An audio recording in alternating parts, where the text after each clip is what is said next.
must soon leave thee to wander mid strangers alone. Will I leave thy sweet smile will not greet me, nor thy gentle voice at morn. But oh, 'twill be sweet to remember that though I am far, far from thee, that the hand of fate only can sever my lasting affection from thee. But oh, 'twill be sweet to remember that though I am far, far from thee, the hand of fate only can sever my lasting affection from thee.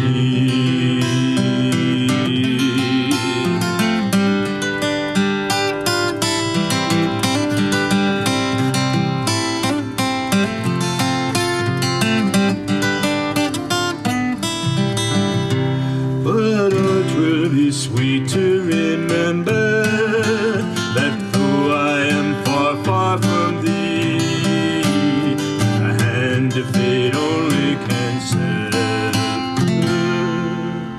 my lasting affection from thee.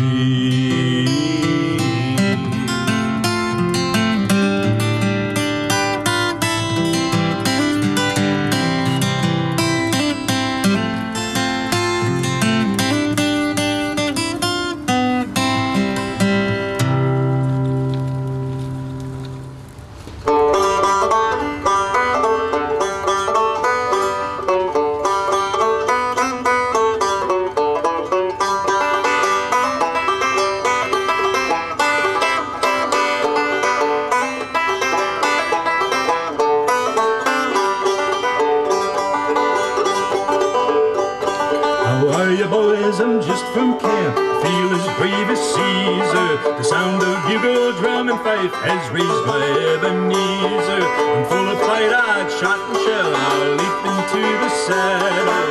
When the Yankees see me come, Lord, how they will skedaddle. Hold your head up, Johnny Red, don't shake your knees and drink so. 'Tis the time to dodge the yak, brave comrades, don't you think so?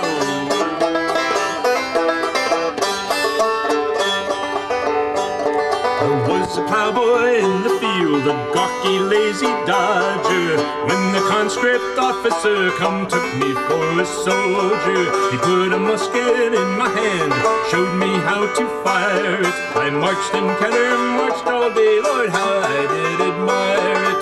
Hold your head up, Johnny Red, don't shake your knees and blink so. 'Tis the time to dodge the yak, brave comrades, don't you think so?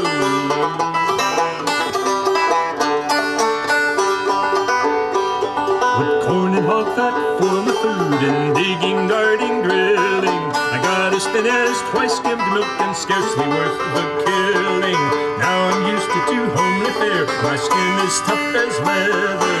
I do guard duty cheerfully in every kind of weather. Hold your head up, Johnny Red, don't shake your knees and ring so.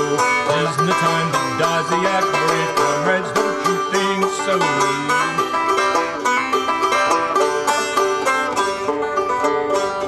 I'm brimful full of fight, my boys, I would not give a thank ye for all the smiles the girls can give until I've killed the Yankee. My private is a glorious rank, there's wide room for promotion.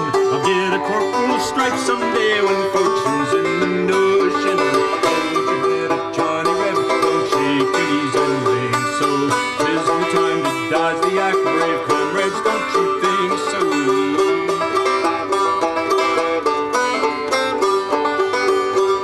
Tis true I have not seen a fight, I have not smelt gunpowder, but then the way I'll pepper them, well, be a sin to chowder.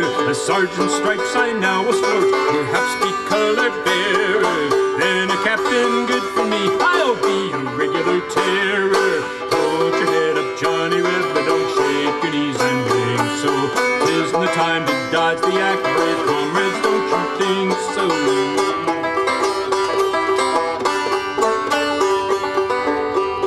I'll then begin to wear the stars, then the wreaths of glory, until the army I command, and poets sing my story. Our Congress will pass votes of thanks to him who rose from zero. The people in a mass will shout, hooray, behold the hero. Hold your head up, Johnny Reb, but don't shake your knees and wings. So 'tis the time to dodge the act, brave comrades, don't you think so? Now reality sets in. What's that? Oh dear, a boiler's burst, a gas pipe has exploded. Maybe the Yankees are high by with muskets ready loaded. Oh gallant soldiers, beat 'em back, I'd join you in the frolic, but I've a chill from head to foot and symptoms of the colic. Hold your head up, Johnny Rib, but don't shake your knees and wings. So there's no time to dodge the accurate comrades, don't you think so? Hold your head up, Johnny Rib, but don't shake your knees and wings. So 'tis the time to dodge the act, brave comrades, don't you think so?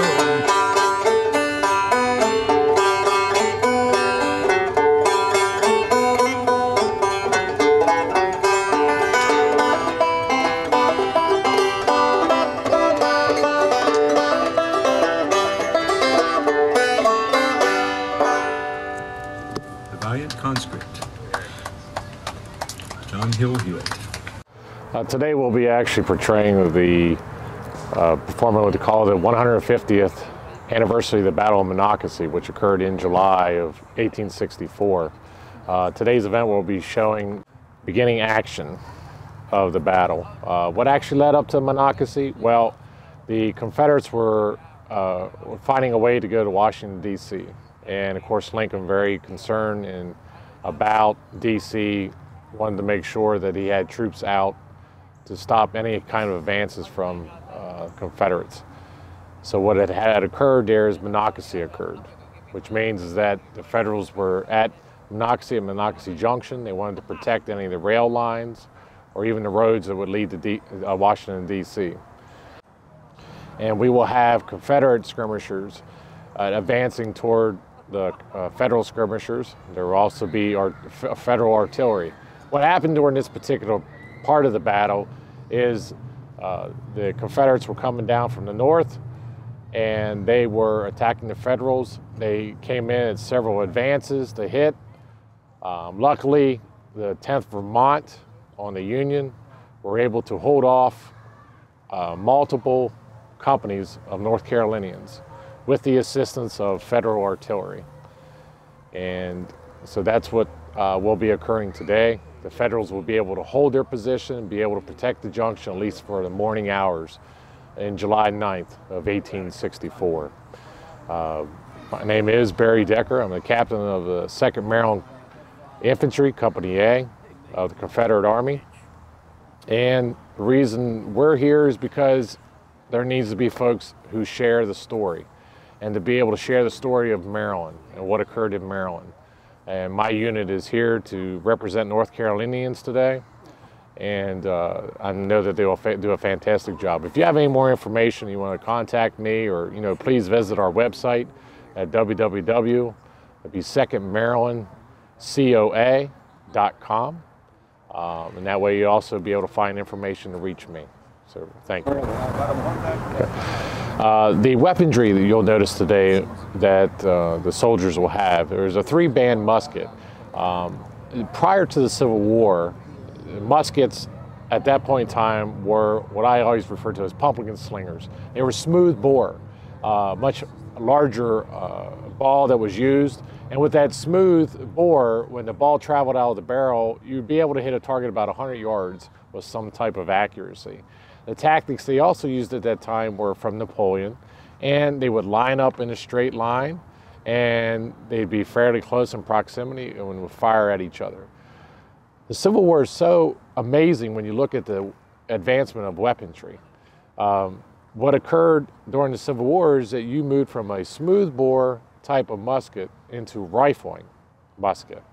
And rifling, there's grooves that are in the bore, and they used a mini ball. And then when that ball was in the barrel and as it came out, it spun and created a much more accurate in distance and firing. And so instead of being able to fire and hit folks at 100 yards, you'd be able to, extend that to about 500 yards, 600 yards. Unfortunately, in the beginning of the war to the middle of the war, the tactics still remained the same. That's why your casualty rates were so high. They still got in close proximity or in fighting. It didn't really start any kind of distance fighting until the end of the war.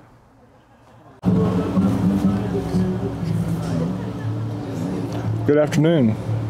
I'm General Robert E. Lee, the commander of the Confederate Forces. And we're here in Monocracy today in Frederick, Maryland, to recreate the Battle of Monocracy. The Battle of Monocracy was very important for us. I sent General Early north to take some of the pressure off of myself and my army, the Army of Northern Virginia, down in Petersburg, Virginia. And by doing that, by sending General Early up here, he was able to disrupt things, let's say, just a little bit. And by that means he had a battle up here with a fellow named Lew Wallace, General Lew Wallace. But anyway, it took a lot of the pressure off of us. Washington was being threatened. We sent him north, and it relieved some of the pressure on us. It didn't do enough pressure off of us, because what we ended up doing is we were moving west anyway. After we left Petersburg, we abandoned Richmond and moved west. And so actually, I'm not really supposed to be here, but I'm here today as a historical figure, and we thank you for your help. I'll get myself dressed up a little bit. My name is General Governor Kemble Ward from Cold Spring, New York. At this point in time, July of 1864, I'm commander of the 5th Army Corps, Army of the Potomac. It's July, and we have just taken a terrible beating at the battles of the Wilderness, Spotsylvania, and Cold Harbor. At this point in time, my 28,000-man corps down to 16,000 active military. Up until this time, I'd been chief engineer of the Army of the Potomac, most known for my observations at Gettysburg, which people said saved the day. Realizing that the left flank of the Union Army was unprotected, I was able to bring troops up to defend Round Top and bring it to a successful conclusion and save the Union line. With General Hancock's wounding on July 3rd of 1863, I was given temporary command of the 2nd Corps, and with the reorganization of the Army in 1864, May that year, I was now given command of the 5th Corps. As mentioned, we've just been through 3 terrible battles in Virginia, and right now we are taking our time trying to reorganize, licking our wounds, and preparing for the upcoming overland campaign. General Grant has assured us that he will stay here and he will fight all summer long if necessary, and hopefully this war will be brought to a successful conclusion within the next several months.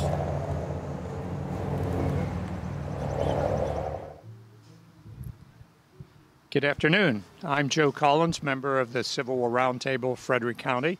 With me I have Deanna Rubino, a board member.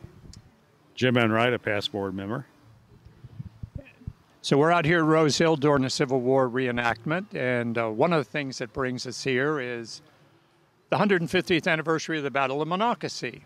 As part of that engagement, there was another engagement fought 2 days before on July 7th in the farm fields west of Frederick between Bradley Johnson, a Confederate cavalry officer, and his regiment, against a group of what I like to say sort of put together at the last minute ragtag bunch consisting of members of the 3rd Potomac Home Brigade, which my great-grandfather fought in, Lieutenant Clendenin's 8th Illinois Cavalry, and Frederick Alexander's Baltimore Light Artillery, also supported by Captain Lieb and his 100 men of the 159th Mounted Cavalry Infantry.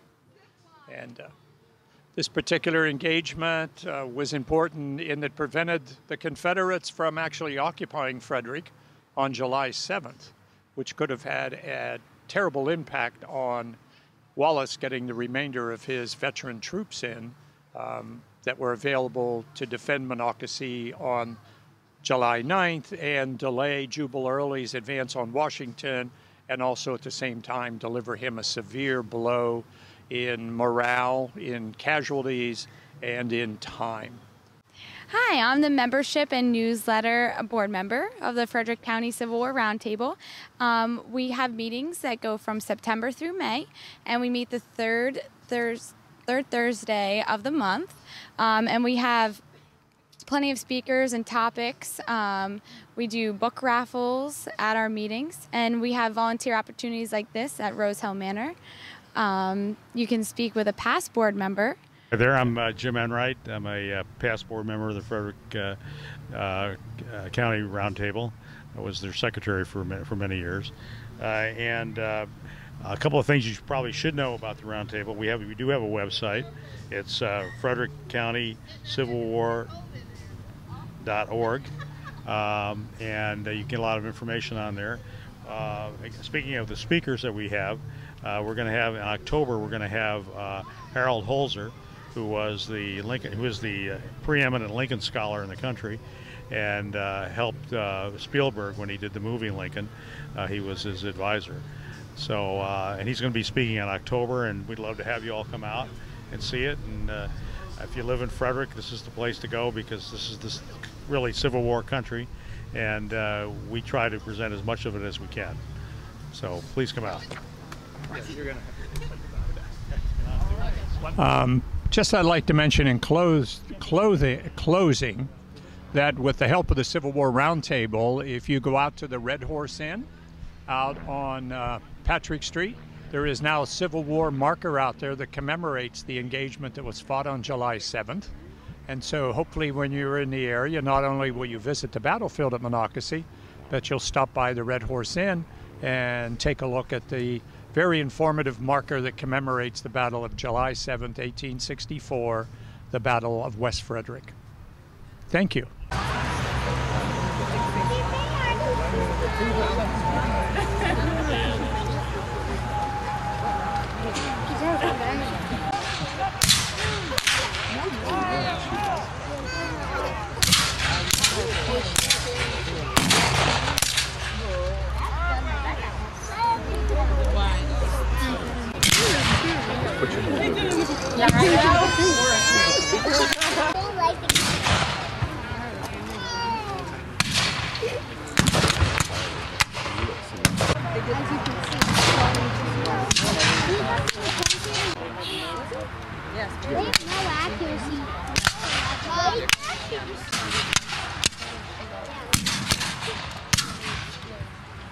Always just tell them.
I'm going naked.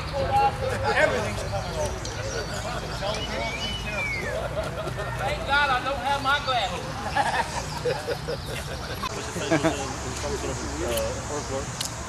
Silly one with the